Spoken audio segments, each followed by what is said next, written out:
comes from the original indigenous Etruscan population. They're doing a lot of circus stuff. They're doing a lot of circus performance. And so that really gets incorporated, juggling and all that kind of stuff. So that comes from the Etruscan that's there in the area of Italy, in sort of the indigenous culture of Italy before Rome.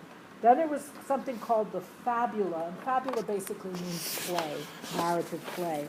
Atalena, which is basically from a Atellan farce. And Atella is a region of southern Italy.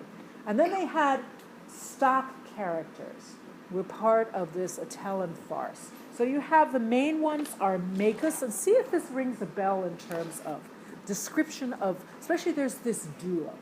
There's Macus or Macus and Buccio. Macus is tends to be tall and skinny and kind of acerbic and witty.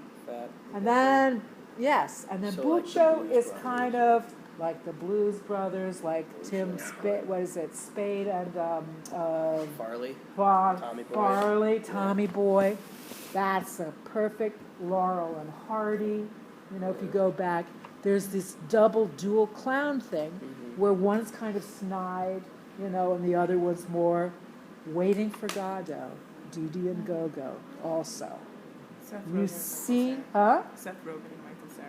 Right. If you think about 10, right? The number 10, tall and then Rolly. It's that pairing.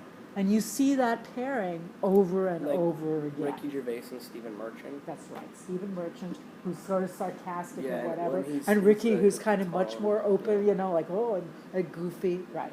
So the characteristics of these Roman clowns that go back to this Atellan farce is something that's going to continue to this day. It's, Dan Aykroyd and John Belushi. Sometimes, a lot of times there's a physical thing. The John fat Candy coming in. and Chevy Chase. That's right.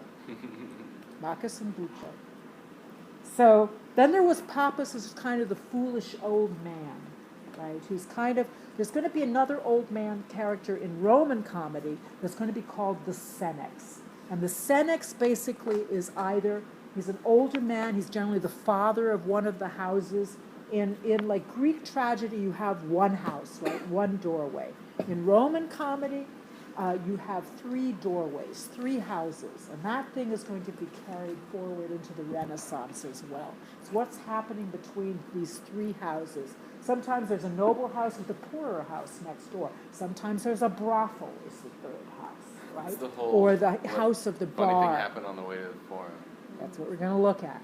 Funny thing happened on the way. If you look at the title song, which hopefully we can play on your computer, you'll see how all these elements are introduced. The same way in the prologue of Stephen Sondheim's The Frogs, it kind of lays out. The same way Chris Durang kind of says, this is what Greek tragedy is. Don't marry, don't kill your, don't marry your mother, don't do this, don't, bury your brother, praise Zeus, all the things that you're, supposed to do. Don't kill your children, right?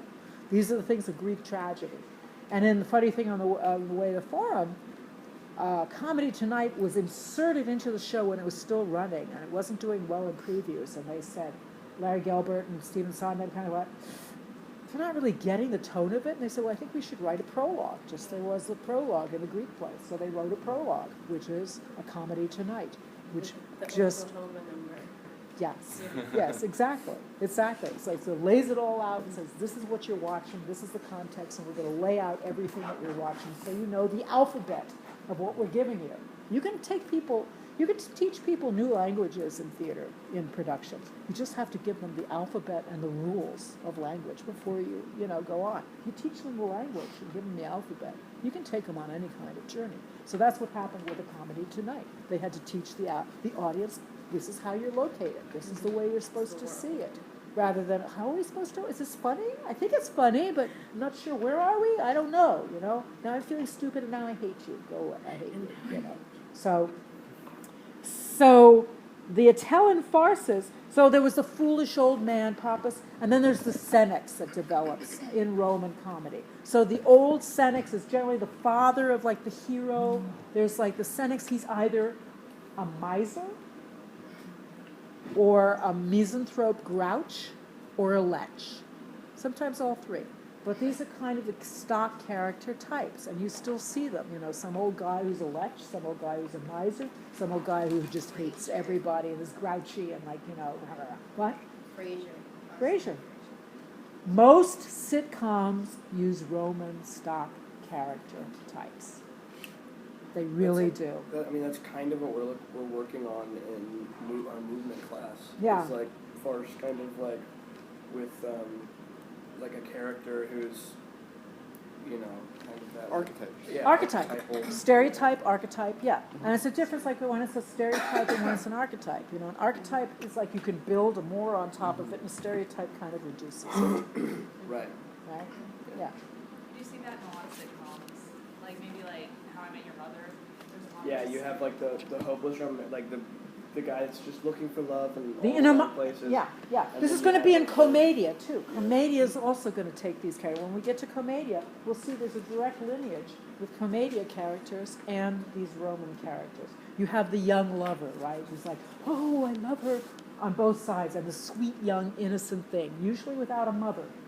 It's a melodrama too. It's going to influence melodrama. Like hashtag Disney Channel movies. Disney. Yeah? What's that? The mother's always dead. The mother's always dead, right? No. Yeah. Every single Yeah, time. there's no mother. And that's in Ariel. melodrama, and it's often in the romantic, you know, the desire that either the lecherous father and the son have, you know, desire for the sweet young thing. She generally does not have a mother. Literally, I'll mention one. No, especially Disney Channel movies though. There's like at least one parent's always dead, but it's usually the mother. So, drama during the Republic, before Julius Caesar, you know, Julius Caesar, if you know the Shakespeare plays, the end of the Republic and it's the beginning of the empire, right, and emperors.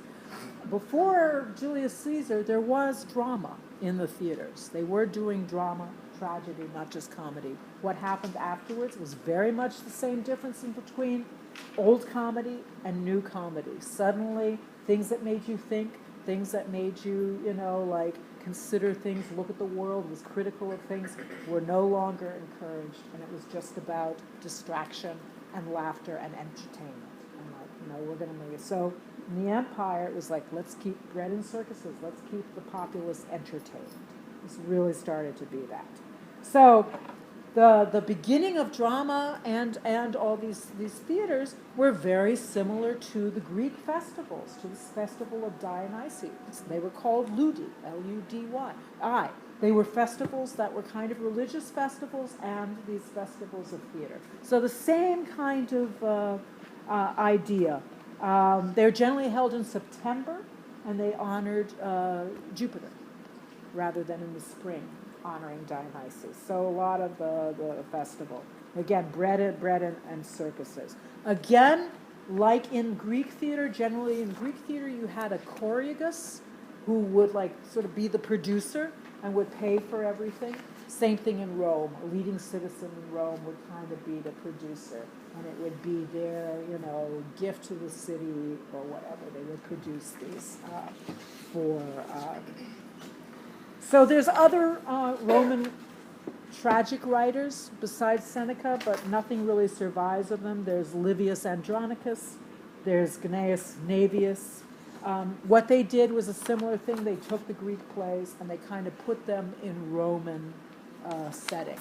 So you had the fabula, two types of drama before the drama started to go out after the empire, after Julius Caesar.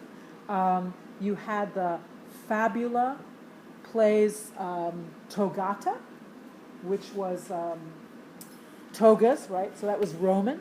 So it was Greek plays in Roman circumstances. And then you had the fabula palliata, which was basically the Roman word for the Greek costumes. So you either had the Greek, it was set in Greece, or it was set in Rome. So Those are the two things that they did. Did they do like the Greece plays? Yeah, they did. In the Republic, they would do the Greek plays.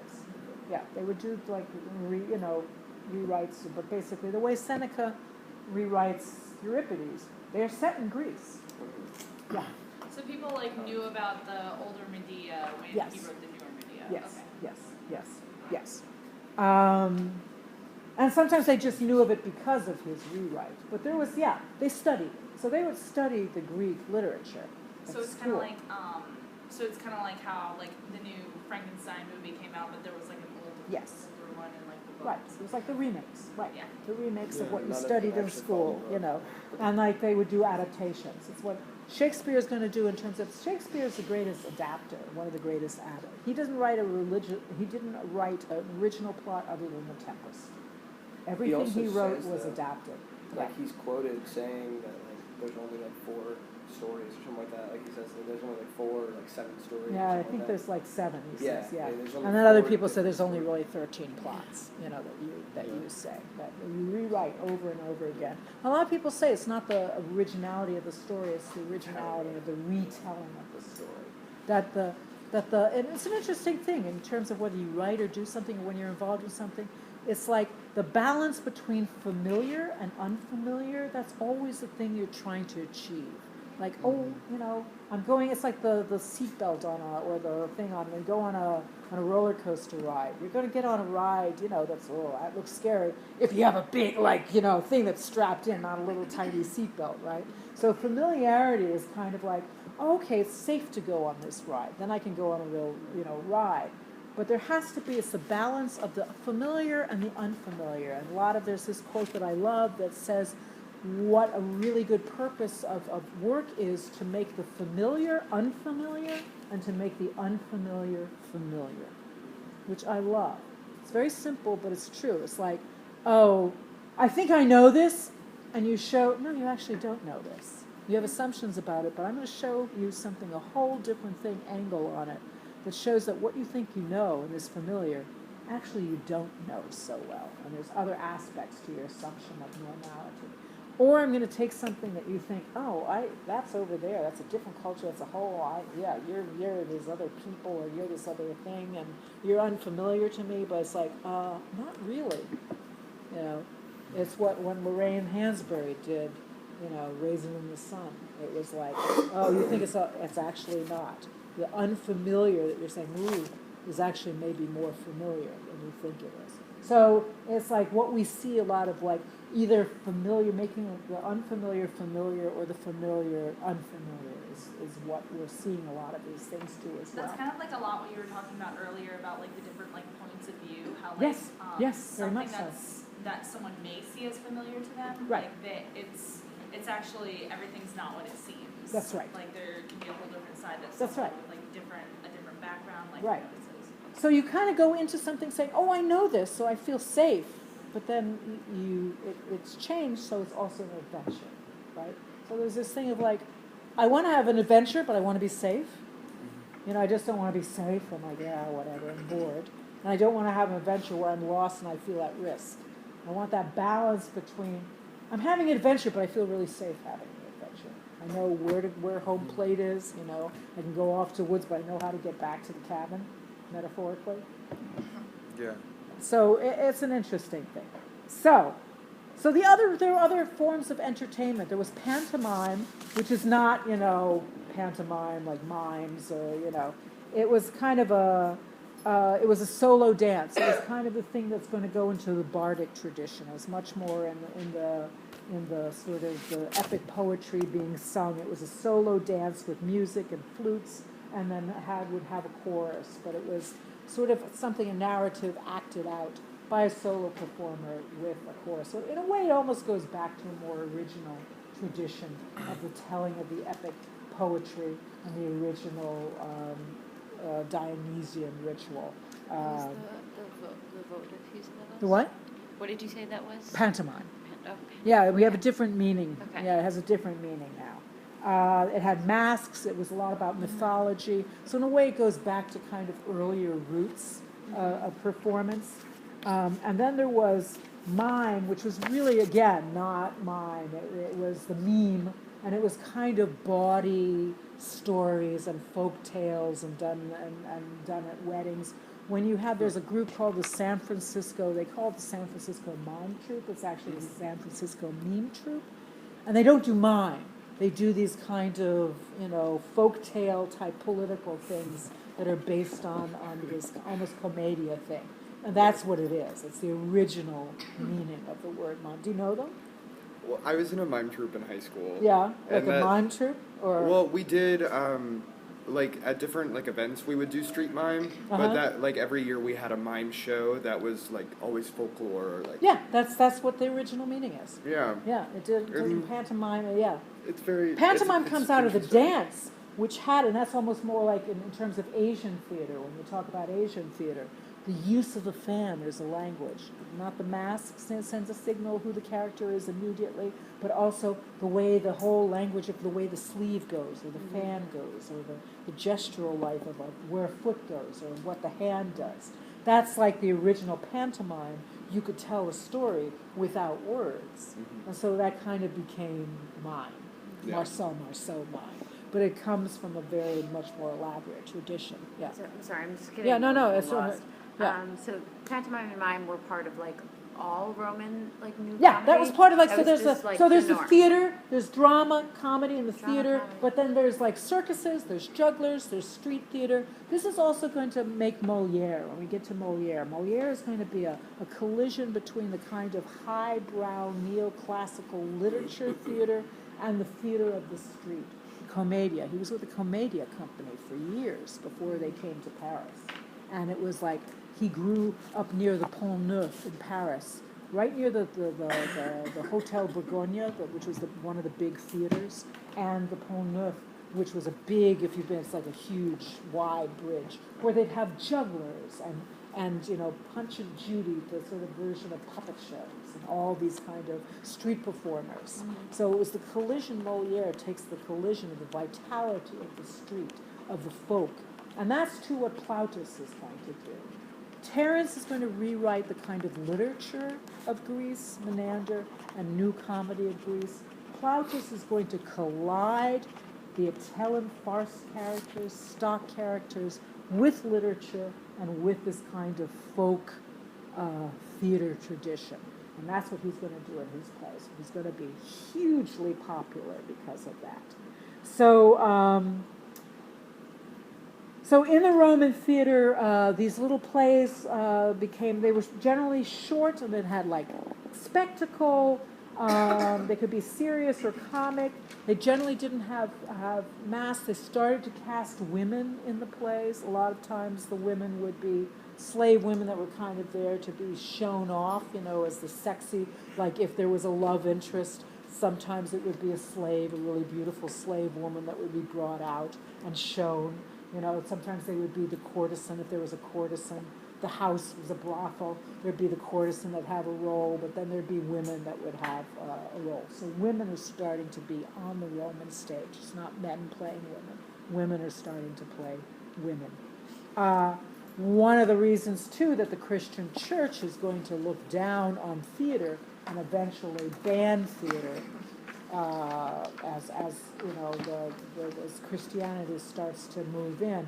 The theater is going to get banned partly because it's going to be sexual, because it has these, you know, the prostitute. The prostitute becomes, and the courtesan character becomes a major character in Roman theater. It's the hooker with the heart of gold. That starts in the Roman theater. The wise We all kind know of, one of those. you know, it's like in Gone with the Wind. It's Belle, you know, that he goes to, you know, Gone with the Wind,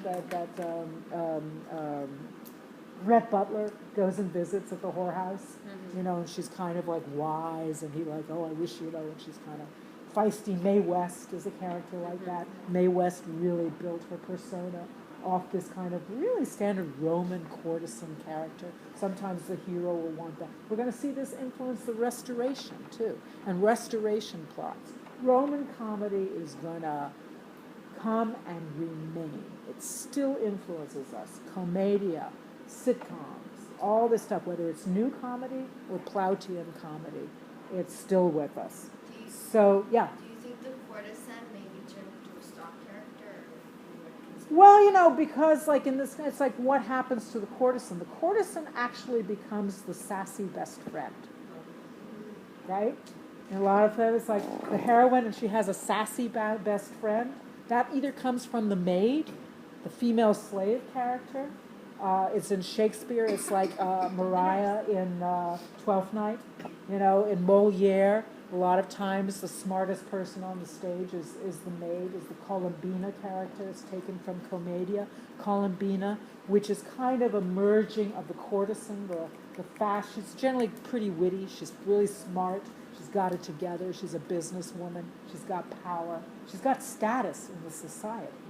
She's not, some hooker on the street. She's got status. She's a businesswoman and she's got status and she's smart.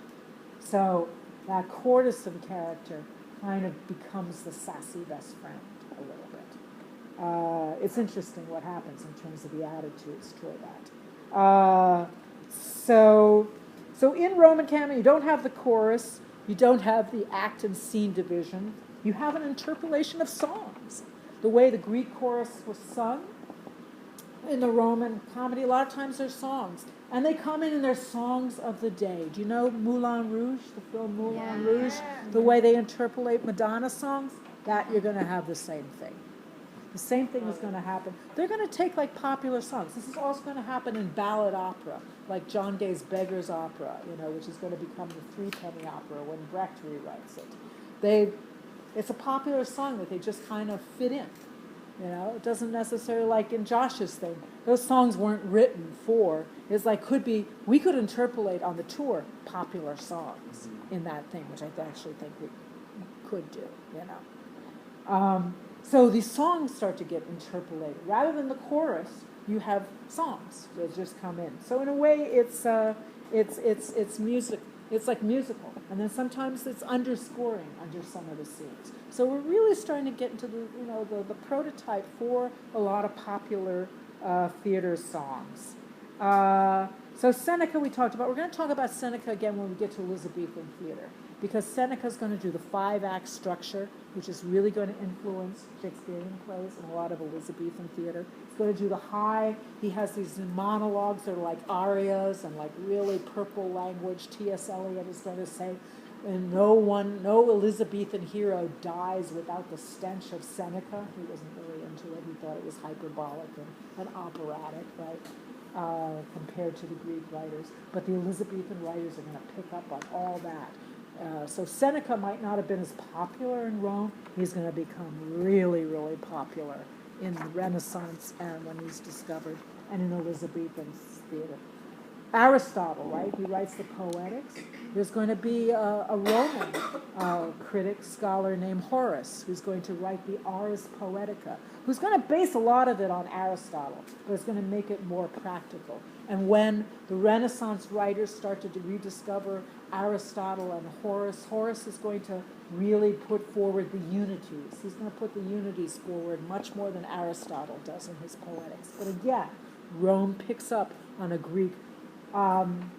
It was Julius Caesar, I think, it was Augustus that said to Virgil, okay, Homer wrote these great Greek epics about the history of the people. The Roman people need one. And can you write, so he's going to write the Aeneid, right, which is a story of Aeneas that goes through, escapes Troy and comes and founds the Roman people. So they have this sort of, mythic history that they can trace back the same way the Greeks trace back their mythic history. So,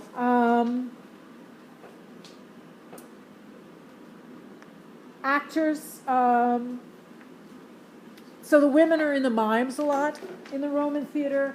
Again, there's mainly male actors, but they do have some women starting to come in, especially the young women that are the slaves. Generally, actors are looked down on, but then some actors, like an actor named Roscius, starts to become famous, and so in a way, the status of actors starts to rise during the Roman theater. You actually can become a superstar as an actor. You can get some status as a playwright. Terence was originally a slave from northern Africa. He was African, northern Africa. He was a slave. He was really smart. He started adapting these plays. He got his freedom that way. Unfortunately, going back across the Mediterranean, he's in a shipwreck and drowned. It's very sad. But he was a slave, and he got his freedom because he got a certain status in terms of rewriting these plays. He also got a lot of criticism because they said, oh, he's plagiarizing, and, he was very controversial.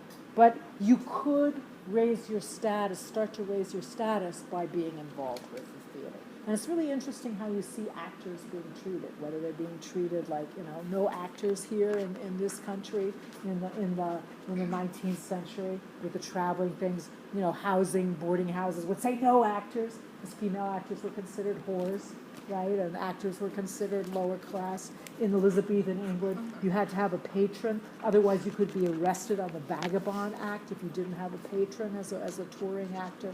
So actor status is going to go back and forth. It's really interesting to see how people in a society treat their actors. In the Greek theater, it was a noble thing. If you were like, de Blasio's son, you were going to be in the chorus because it was an honor to be in the chorus. In Rome, it was much more, though you could get enough status to raise up out of being demeaned. Yeah. Is it right to infer that is because in Greece the theater was part of the government? Like Yes. It made an influence on the Well, government? it was part of, it was was supported by the like state. agora. It was a civic duty, and it was still very much a religious festival. It wasn't just entertainment. Yeah. Was it still a civic duty in Rome or not as No. much, just for No, entertainment? no, it was entertainment. Oh, Yeah, it wasn't a civic duty to go to the theater. so the circuses, the mimes, the jugglers. all Which is why Plautus had to write like Aristophanes. Even when Aristophanes is starting to write, and towards the end it's no longer so much a civic duty. It's not a civic duty to go to the comedies, at that point, near the end of the thing. Not so much anymore. And in Rome, no, has nothing to do with citizenship. In Athens, it was about citizenship.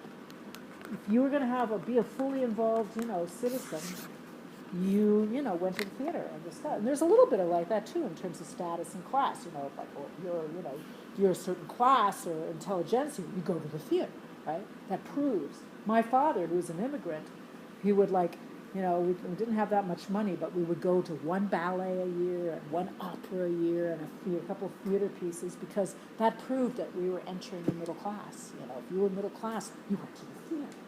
And then you could say, I went to the theater. It was a status thing. It was about class. You went to the theater. So, what time are we at? 2:40. Okay, so here we have, let's talk about stock character, stock plot. So, you had the senex, right? The old man that took 3 different forms. And then you had the populace, which was the kindly old man. So you had 4 kind of old man character. You had the young lover and the sweet young thing that he was in love with, right? You had the courtesan. You had the 3 houses. You had the slave and this is going to be in Commedia too, the servant of 2 masters, the servant that either wants to have his freedom or he wants to get a meal or he wants something, right? And a lot of the plot is about what the servant or the slave in Roman comedy wants. And the wily slave. And then there's the dumb slave, right? There's all these kind of slave characters. And they are called the zani. Z-A-N-N-I. It is the root of the word zany.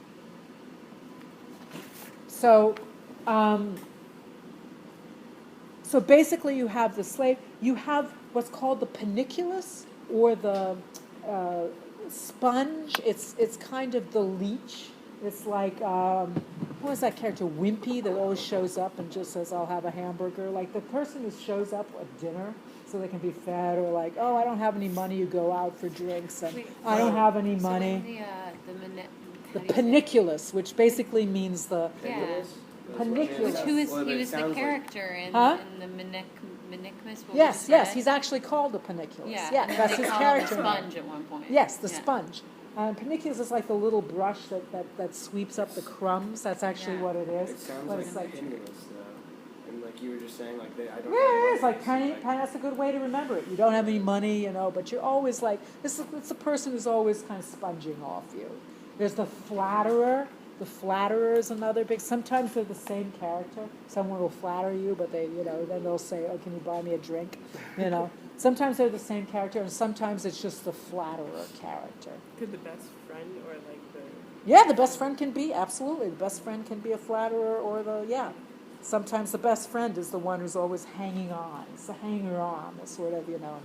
So that's one of the stock characters. So there's like sort of the sweet, befuddled slave. There's the there's the kind of grouchy slave, there's the slave, the smart, the wily servant, the smart slave. So there's these slave characters. Oh, there's the matron. The women, though, the wife is either safely in the house, she doesn't come out, or she's the matron. She takes two forms. Either she's kindly and supportive. That's not so common. The one that's more common is the nagging wife. The nagging wife of the guy who's trying to get the matron is sort of like, she lords it over her husband who's always trying to go behind her back, right? Plots. The son wants money, the father won't give him money. The son wants the girl next door, she's inappropriate. Sometimes she's at the brothel, right? Sometimes she's at the poor family. Sometimes there's a rich house and then there's a poor house next door, right? There's the poor family who's living next to the rich family. The guy falls in love with the poor daughter, and then she's inappropriate. The grouchy father says, no, you can't marry her. And then it turns out that she's actually an orphan and was adopted by the poor family, and she was lost at sea, left in a handbag at Victoria Station. And it turns out that she comes from upper-class parents, and then she's suitable for the son to marry, right? Or the father doesn't want the son to marry her, and she's actually suitable, but the father wants her because he's a lech, right? Or the son wants money to get to marry her, and maybe she's more upper class than him, but the father won't give him the money because he's a miser. It's like A Knight's Tale, where at the end of the whole movie he realizes he's actually royalty. Right. Oh, is That's he a actually big royalty, plot. though? Kidnapped, by Yeah. pirates, lost at sea, Pirates of Penzance, he was actually, apprenticed to a pirate. Then at the end of Pirates of Penzance, they all realize that they're noblemen.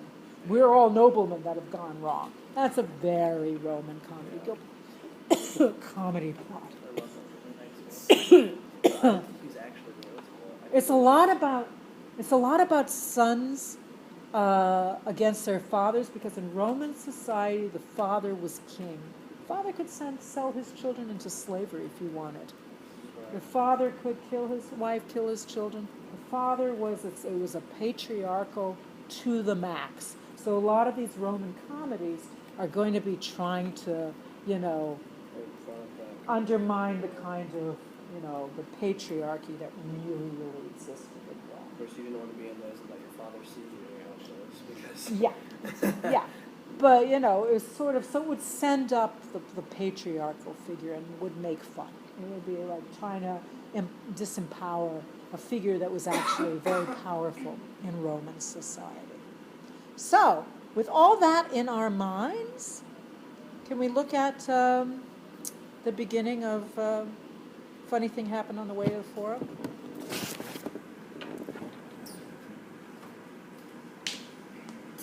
All right. So, I don't know whether we should gather around it. Can everybody see it? What song are we looking at? It's the link I sent you. It's a comedy tonight. I sent you a link in the second email. I sang this song. Very great music. The Miles Glorioso, or Miles Gloriosus, which is the braggart warrior, which is generally a soldier that's brags about all his battles, but actually is a coward and will run away. Falstaff, the character of Falstaff, is going to be very much that type of thing, especially in Henry IV. When he's like on the battlefield and he says, "Oh, I did this and I chased away 6 of them." It's like he just runs and Or like hides. Joffrey. And, Yeah. whatever. Yeah. So it's like someone who says, "I'm sober," but really they're just, they boast about their conquests, but actually they're scared of women, it's that type of thing. It's a braggart warrior. It's someone who's like always, it's also in Commedia, and it's going to be called, Capitano in Commedia is going to be Capitano. Is going to be the character. And he's like, "I'm so wonderful." So it's any kind of pompous braggart, who sets himself up, but actually is not, what he seems. In Murphy Brown, which was a TV series, there was a character named Miles, who actually was Miles Glorioso. He was always bragging about the dates he went on, and he never went on a date. He was terrified of women, that type of thing. So, so the comedy. So a funny thing happened on the Way of Form. How many people have seen it? It's really worth seeing in terms of it's fun, Yeah. and it basically took what they did is they took 3 Plautus plays, Pseudolus, Pot of Gold, and the one that's the ghost, Eleutherian, I forget the name of it. But they took 3 plays and kind of collided the plots. There's like a haunted house. Oh, it's called the haunted house. The haunted house, because there's a one segment where this house, Papus, the Buster Keaton, the Papus figure, that's going looking for his children. So the house is empty. So they use the house to kind of, do this whole thing because the young man, the young love, who's actually Michael Crawford, who was the original Phantom, as a young actor, plays the young romantic interest in this. So he falls in love with the sweet young thing at the brothel who isn't might be a hooker. It's always unclear whether or not. There's a very, very funny scene where basically Pseudolus's Michael Crawford character, Hero, his name is Hero, says, I'm in love, and if you get me the girl, I'll free you, right? But they have to hide everything from Senex, who's actually called Senex, father, and then the matron, who's like just this really stodgy, naggy woman who goes around with a bust of herself that's been carved. So it's it's the beginning of farce too. You just leave a room as someone else comes into the room, and that kind of narrow escape. But there's a great scene where they go to the brothel, and he's trying to find the one she wants, and Pseudolus is pretending that he's going to be a procurer, that he's going to buy a slave, a bed slave, basically. So they just haul out. Now you look at it, it's very late 50s, early 60s. You kind of go, no, maybe not. There's these jokes Tintabulos comes out with all these bells, and there's all kinds of these jokes that are not so PC anymore in terms of women, but at the time they were considered fine. We were talking about that, right? In terms of what's considered offensive at a certain time. It's not considered offensive that then becomes offensive. So there's tons of, we're going to see tons of those examples. It's really interesting, the Dick Gregory piece I was talking about. He talks a lot about Mark Twain, the character of Jim, and what that character does, and the use of the word, and what that does, and how it's viewed. And now Huckleberry Finn has been pulled off of a lot of shelves because of the word and Jim and the kind of thing. And Dick Gregory is sort of opposed to that because he said, we're not going to have the discussion around literature in a rational way. We're going to fight it out on the streets, why can't we look at this and examine it and look at the time and see what it reflects and go both good and bad. So, Bill Cosby says the word should never be used. I kind of agree with him, but Dick Gregory says, no, you have to repurpose it. So in this piece, he says, who the real ones are, Bank of America or whatever. There's a very funny line in it where he says, whenever I talk about white people, first of all, he says, are there any northern liberals in the house? Yeah. And so he says, whenever I talk about white people, I'm not talking about any of you.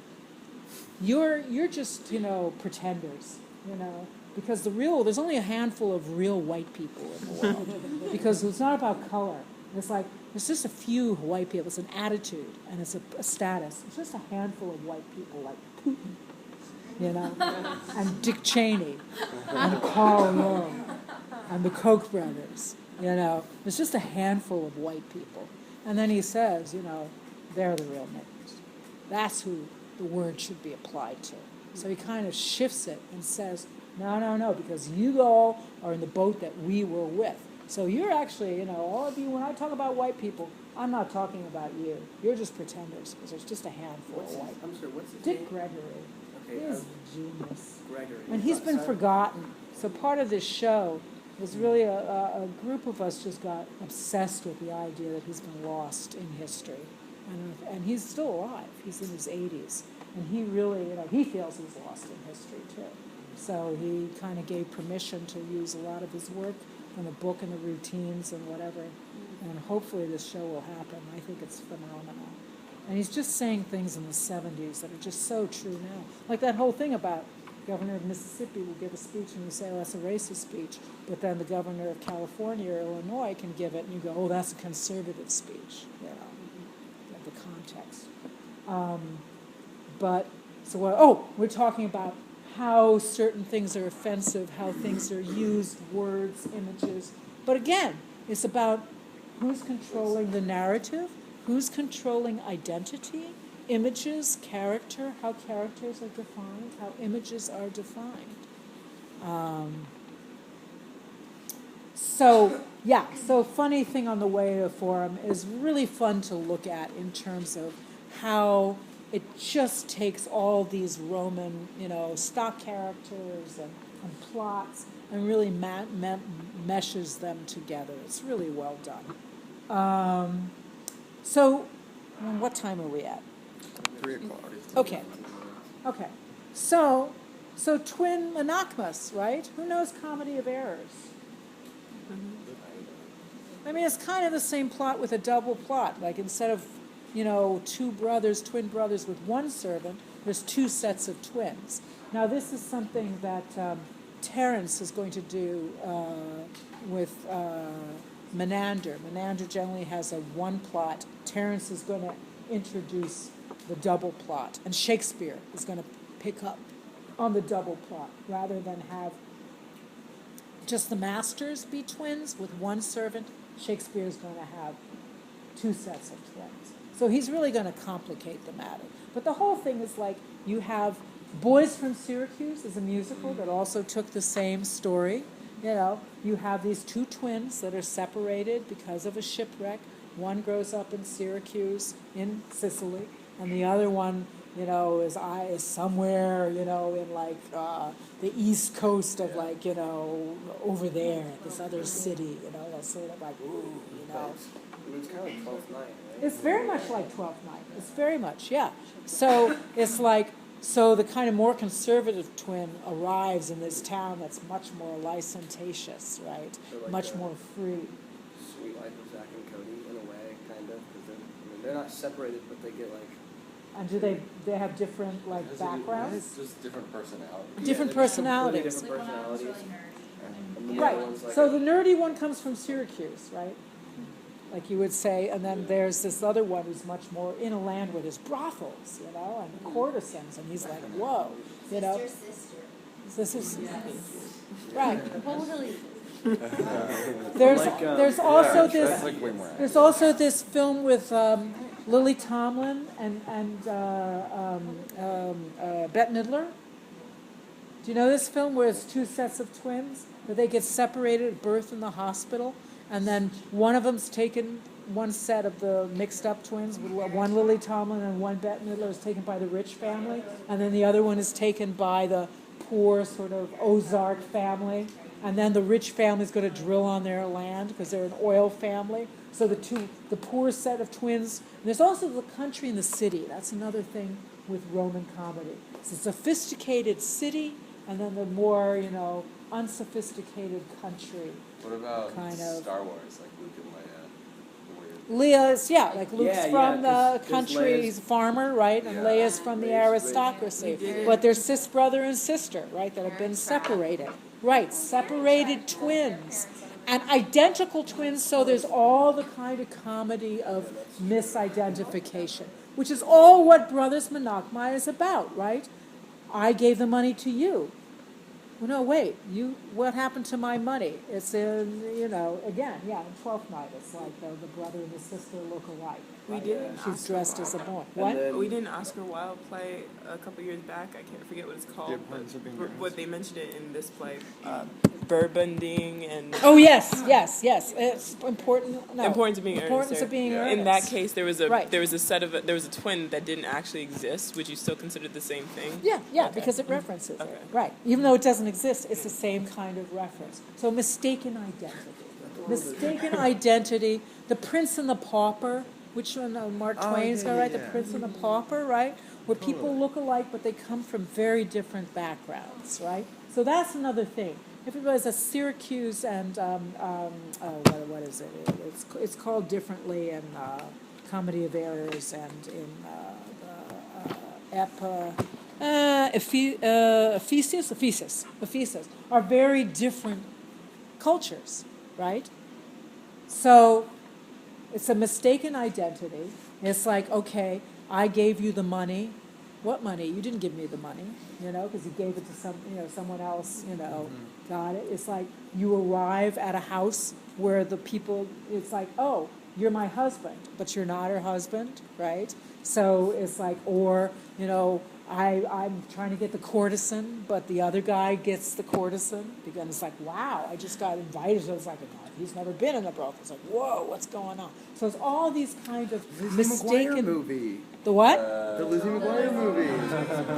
She gets mistaken for a pop star. Oh yeah. And then she performs at the Coliseum. That's that.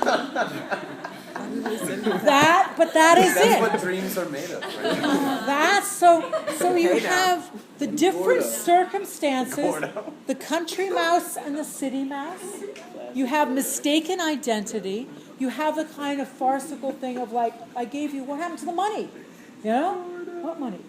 It's the qui pro quo where you think you're talking about the same thing, but you're not, and it's like, oh, I fed you already.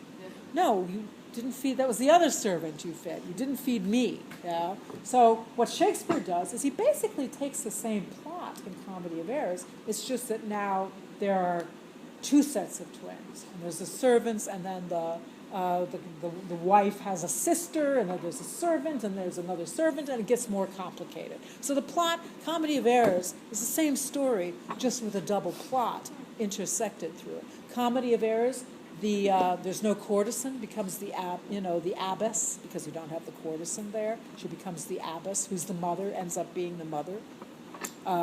There's the gold, the goldsmith character. What time are we at? 3:04. Okay, so there was a version that was actually done by NYU students called Bombity of Errors. Anyone know this? Oh, you don't have my link. Look at Bombity of Errors. BOMB-ITY of Errors.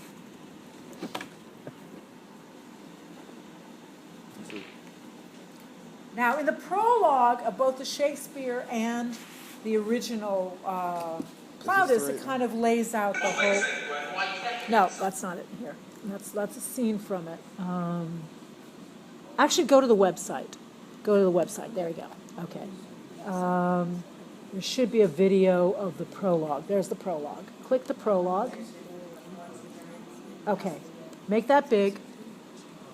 So, Bombity of Errors is basically 4 rappers, and there's a DJ character that's part of that. That's up above too. But the 4 guys play everything. So it's like they play all the sets of twins. With language and changing the vocabulary is, it literally does something to your brain, actually, but it also expands the society.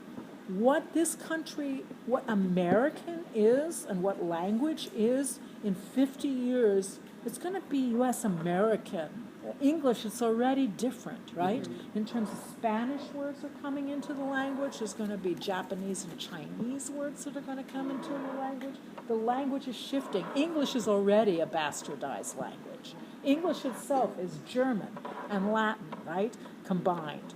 Romance language and Germanic. It's already a combination. What's happened in this country in terms of how the language is changing is extraordinary. A lot of it comes from African, Ebonic tradition, and that type of thing.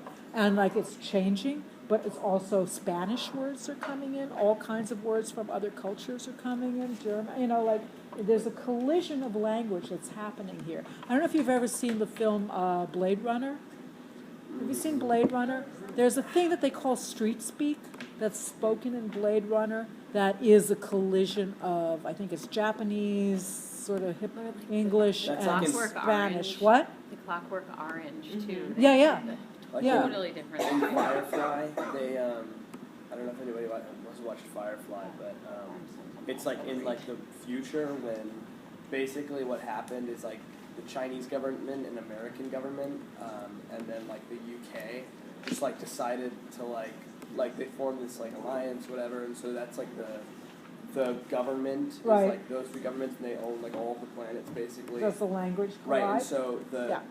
they like there's scenes where they usually just like curse in Chinese or like Mandarin or whatever, but they normally talk in English, but they like Mandarin's a big language. Mhm. Business students are learning Mandarin. There's a reason for that. it's the most spoken language, but it's In not terms of in population. terms of population. It's but also not as far becoming a as- business language because guess who owns most of our debt? China. Guess who could call our debt? If they can't though because They can't because they're government too would entwined. I collapse. know. Yeah. Everything would collapse. They can't do it because they would collapse too. But, it's really But interesting. we need to pay them back before they're self-sufficient. Learn Mandarin. That's my advice. It's a really hard language. So, what are we reading for next week? Uh, So I have to look. what are we reading for next week? We're about to go into medieval. We're going into medieval. No, aren't we going into medieval? Someone have the syllabus, someone have Blackboard? Huh? I looked at the syllabus the other day and I think I saw that. Yeah, I think we're going into medieval, so it's probably Everyman, I think. Or maybe it's Marlowe. Kit Marlowe. Marlowe. Okay. Yeah. Just have our own list. Hello. Yeah, so I think it might be Marlowe because we're collapsed. I usually do medieval, but I think since we're collapsed, So- we're looking at Renaissance and Faustus, medieval. Malta, William. Faustus, Dr.